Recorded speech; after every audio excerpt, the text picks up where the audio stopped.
coming to you from South Puget Sound in Washington.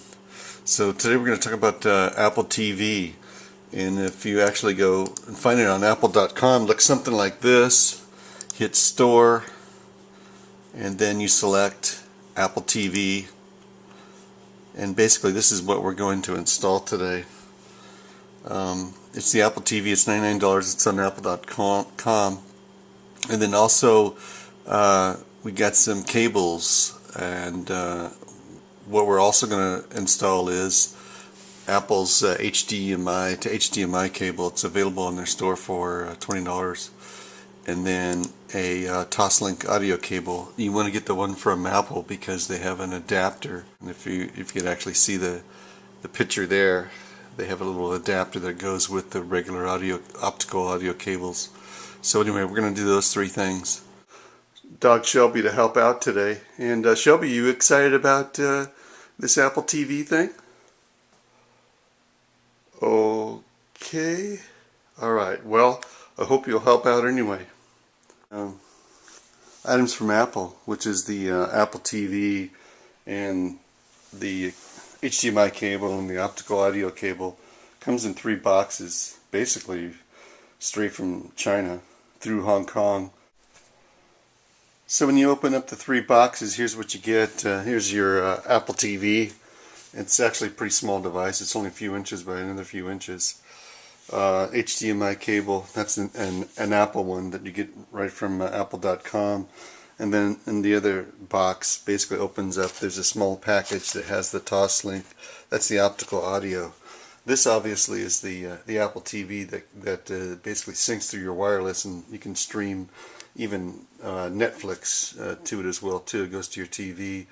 The HDMI cable is basically used to hook the Apple TV from there to your regular TV that looks something like that, 42-inch Sony up there. And then Toslink is the optical audio. Typically that is going to go to something like a receiver here, which is typically has an optical audio input. The Apple TV comes into the typical cool looking Apple box. If you open it up, actually you can see what size the Apple TV is. It's not very big really, as you can see compared to my hand. If you want to compare it to like an iPhone 4, you know, here's the iPhone 4 and here's the size of the Apple TV.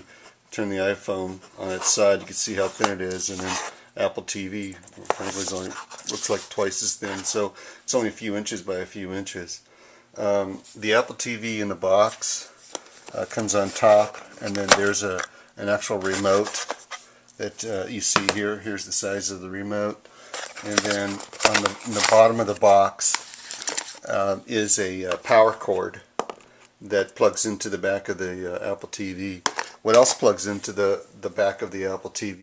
Toslink optical audio box. It came from Apple, even though it doesn't say Apple on it.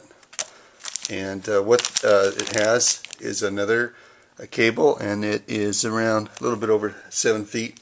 It's an optical audio cable. Most all new audio receivers, stereo systems, have optical audio, which means you don't have to have a lot of cables and so forth to connect to your right, left channel, whatever up to. What else comes in this box? Maybe if you could see it here. Here's the size of my hand. If you look at what this is, it's actually a little adapter that plugs into the Apple side of things for your optical audio, and then you connect up your cable here, and the back of that cable goes through the adapter, goes into Apple TV. The other side, of course, goes into the receiver that we just mentioned. Okay, so Shelby, you going to help with this installation, huh? Does that mean you're going to help, or what? Huh? Okay. Well, anyway, I'm looking for the HDMI cable. Do you know where it is? Yeah, Shelby, the HDMI cable. Do you know where it is? Yeah, I know that. But do you know where the HDMI cable is? Okay, so you found the HDMI cable. Do you want to give it to me? Huh? Pa. Good girl. Yeah, thanks. Good dog. So again, here's the remote, the Apple TV with all the wrappings and everything off of it. HDMI cable that I got from Shelby finally, and the power cord there. Really, there's only two cables if you're using wireless, and Apple TV, by the way, uses wireless in as in Nancy. It's the latest version of 802.11. It's called. Anyway, so if you pick up the Apple TV and you actually look at the back of it, you'll see some a power connector on the left, and then HDMI in the center, optical audio, which we'll do later. So then the basic connection looks like, to the Apple TV, looks like this: power cord to the left, and then HDMI cable to the right. Anyway, that's the connection. Basically, the Apple TV itself here, with the power cord on the right, and then the HDMI cable, which basically leads up into your TV wherever you happen to plug it in, and then just basically select the input, and then you're pretty much done as far as the basic configuration. Okay, I'm sitting in front of my Mac and wanted to use set up the remote for the iPhone and the iPad over here, and an iPhone 4 there. So what you do is you pick up the iPhone and select the remote, and it comes up with a screen that says add an iTunes library. So you select that. It gives you a code, and gives you some directions down here, which is basically open iTunes on your computer and select Pat's iPhone from the devices list, which is my stuff here, and then basically you type in a code, which it gives you to add it in, and then it says your remote is now able to control iTunes, and you just basically press OK, and then you're good from there, and the playlists and everything else comes up on your iPhone. Sort of doing the same thing on the iPad.